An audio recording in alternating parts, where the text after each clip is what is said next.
در این ویدیو میخوام در مورد آسیمیلاسیون و تبعاتش صحبت کنم به بهونه معرفی کتاب و مینی سریال پاچینکو. پس تا پایان این ویدیو با من همراه باشید.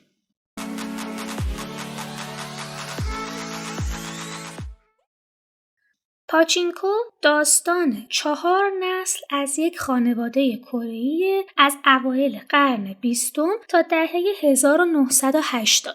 این کتاب موضوعات مختلفی رو در بر میگیره، مثل هویت، مهاجرت، احساس تعلق، آوارگی، فقر، تبعیض جنسیتی، استعمار و مواردی از این دست. نویسنده شما رو به یه سفر جذاب همراه با یه خانواده‌ای میبره که کره‌ای مهاجر در ژاپن هستن. یکی از نکات جالب این کتاب ادغام عناصر بازی پاچینکو توی داستانه. پاچینکو یه بازی معروف و محبوب توی ژاپنه. این بازی که یه جور قماره پیوند پیدا میکنه با داستان خانواده‌ای که تو سرزمین بیگانه دارن تلاش میکنن برای بقا. از طرف دیگه توی ژاپن به کره‌ای‌های مهاجر کار داده نمیشده و کار توی سالن‌های پاچینکو یا داشتن سالن بازی‌های پاچینکو برای خیلی از کره‌ای‌ها تنها راهی بوده که نه تنها بتونن سر کار برن نون در بیارن، بلکه بتونن از یک رفاه حداقلی برخوردار باشن. البته این رفاه الزاماً با شأن اجتماعی داشتن هم معنی نبوده.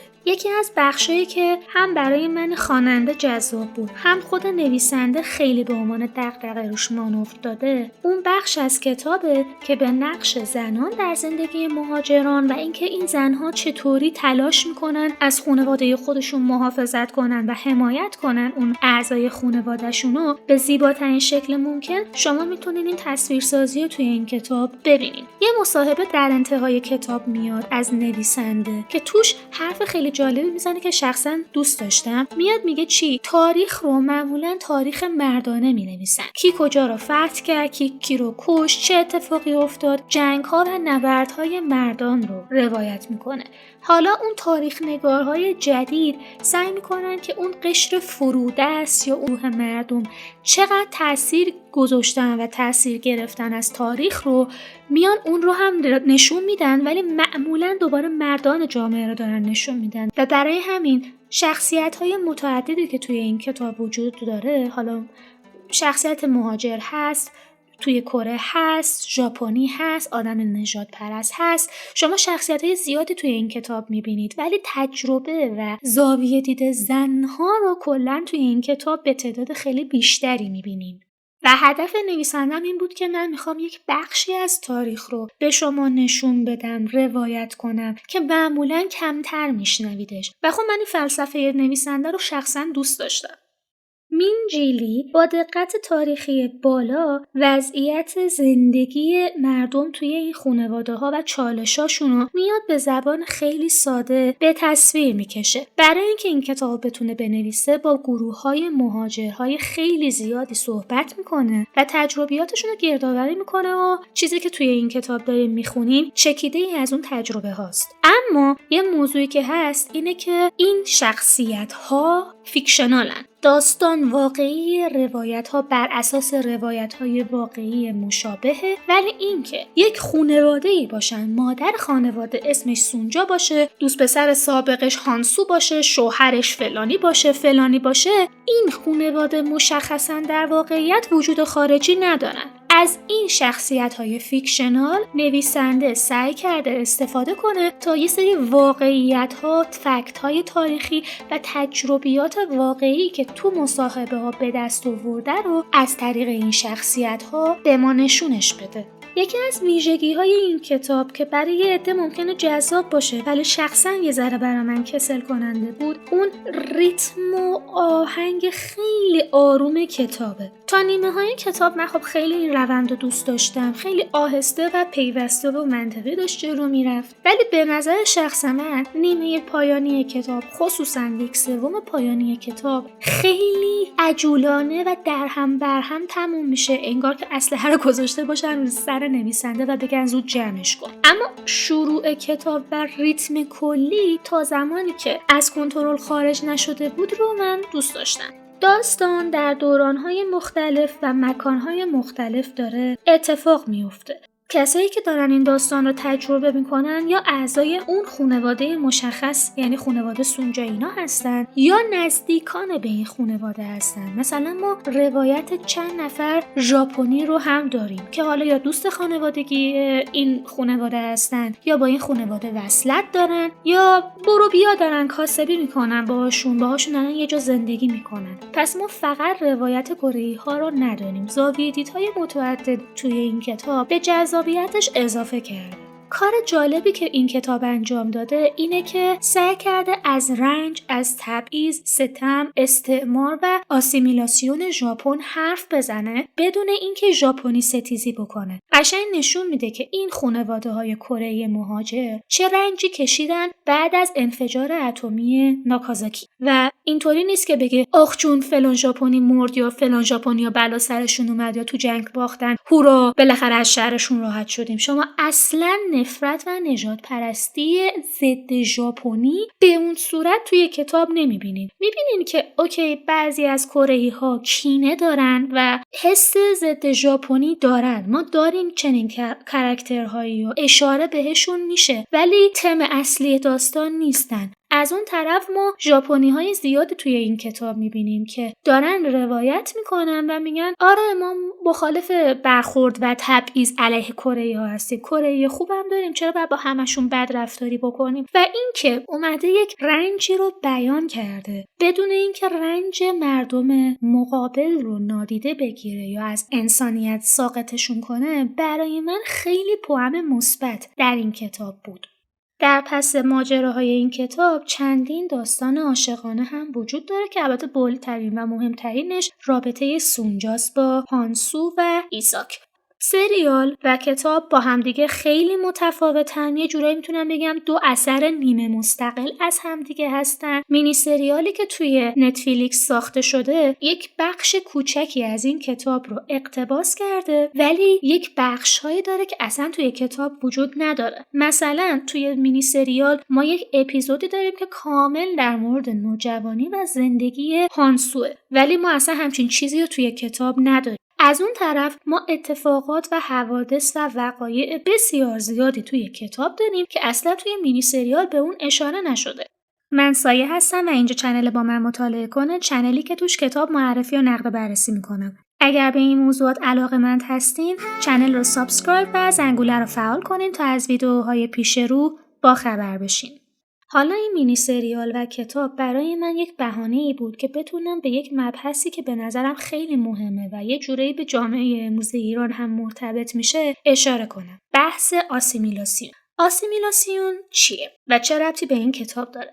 ما توی کتاب و همچنین این مینی سریال شاهد تبعیض و خشونت و آسیمیلاسیون علیه مردم کره توسط حکومت و امپراتوری ژاپن هستیم. یه دقیقه اینجا تمرکز کن چون این بحثی که میخوام بگم صرفاً مربوط به استعمار ژاپن و کشور کره نیست. توی جامعه امروز ایران هم همچنان موضوعیت داره. آسیمیلاسیون به معنی یک دست سازی. این لفظ در ابتدا اصلا برای گیاه شناسی استفاده می شد. این که شما توی گلخونه‌ای دارین و میخواین ناخالصی رو از بین ببرین، همه گلایی که دارین پرورش میدین، همه گیاهی که پرورش میدین یک دست و قوی و سالم باشه. خب این لفظ رو که یه چیز علمی و مربوط به طبیعته رو وقتی خطرناک میشه که بخواین برای جنبه جامعه و فرهنگ ازش استفاده کنین. آسیمیلاسیون یعنی همگونسازی و یک دست سازی که با تبعیض و خشونت بسیار زیادی همراهه. یعنی چی؟ ببینین شما یک منطقه ای رو دارید، حالا یا بخشی از سرزمین خودتونه یا اینکه رفتید اونجا رو تصرف کردید، اشغال کردید و به عنوان یک نیروی خارجی اونجا حضور دارید. اوکی، یه زمینی تحت کنترل شما که این سرزمین زبانها، فرهنگها، مذهبها، نژادهای مختلفی توی این جامعه دارن زندگی میکنن. حالا اگر ما یک گروه رو بیایم بولد کنیم و فرهنگ و زبان و نژاد و همه چیزشون رو به زور به بقیه اعضای اون جامعه تحمیل کنیم، این کار میشه آسیمیلاسیون. این کار یه جورایی گره خورده با نسل کشی فرهنگی. ما دو مدل نسل کشی داریم، یا اینکه میایم یک گروه رو قتل عام میکنیم بر اساس نژاد یا یک گروه مشخص، مثلا بر اساس مذهبشون، و یک نوع نسل کشی داریم که در این نوع از نسل کشی شما باعث میشید که زبان، فرهنگ، مذهب و هویت اون جامعه از بین بره. آدماش زنده‌اند ولی فرهنگشون و ارتباطشون از گذشته و تاریخچه‌شون از بین رفته. به این کار میگن آسیمیلاسیون. کشورهایی که استعمارگر بودن وقتی که میرفتن یه سرزمین رو میگرفتن، خب این یک اتفاق کاملا عادی و روتین بوده متاسفانه، که میمدن غیر از اینکه اون جمعیت محلی رو یک بخش زیادیشون رو میکشتن، اون بخشی که نمیکشتن رو مجبور میکردن که خب حالا باید مثل ما حرف بزنید، مثل ما لباس بپوشید، حق تدریس زبان خودتون رو توی مدارستون ندارین، چیزایی رو باید یاد بگیرین که ما بهتون میگیم. قبل از اینکه ما بیایم اینجا تاریخی وجود نداشته، تاریخ از زمانی وجود میاد که ما اومدیم اینجا رو آبادش کردیم و همینه که هست. شما حق ندارید چیزی غیر از این به ما بگید. حق ندارید که برای خودتون هویت و تاریخ داشته باشید. حق ندارین برای خودتون بجنگین، چون اصلا خودتون چیزی از خودتون نداشتین. همه چی ما داریم به شما میدیم. و توی این موقعیت اگر کتاب داشته باشن یا فرهنگ مکتوب، کتابخونه‌های اون سرزمین اشغالی رو از بین میبرن. بناهای تاریخی یا شواهد تاریخی که اشاره میکنه که اوکی این گروه اینجا زندگی میکردن، این افراد بومی اینجا هستن، اینا رو میان از بین میبرن. حق داشتن اون مذهب یا پوشش خاص رو از بین میبرن. اتفاقی که توسط ژاپنی‌ها توی کره و سایر مستعمراتشون برای مثال میفته. ما توی پاچینکو میخونیم از درد و رنج کره‌ای‌هایی که حق نداشتن که کتاب کره‌ای بخونن، حق نداشتن که خوندن و نوشتن کره‌ای رو به هم دیگه یاد بدن. تو مدارسشون همچین چیزی تدریس نمی‌شده. متون یا باید انگلیسی می‌بودن یا باید ژاپنی می‌بودن. اتفاق مشابهی که ما توی ایران هم شاهدش بودیم. حالا اینکه چرا آسیمیلاسیون میشه و اینها، من بعداً برای شاید ویدیوی مجزا بسازم. صرفاً این کتاب و این موضوع باعث شد که من یک اشاره‌ای بکنم به این اتفاق تلخ و به این که بگم عنصر آسیمیلاسیون و بحران هویتی که ازش ناشی میشه توی این مجموعه خیلی بولده. اصلا کلاً آسیمیلاسیون میخواد یک جمعیت یک دست درست بکنه تا اون گروهی که تحت کنترل دارن راحت‌تر بتونن حکومت کنن و یه جوری هویت و دولت ملت یک دستی به دست بیاد.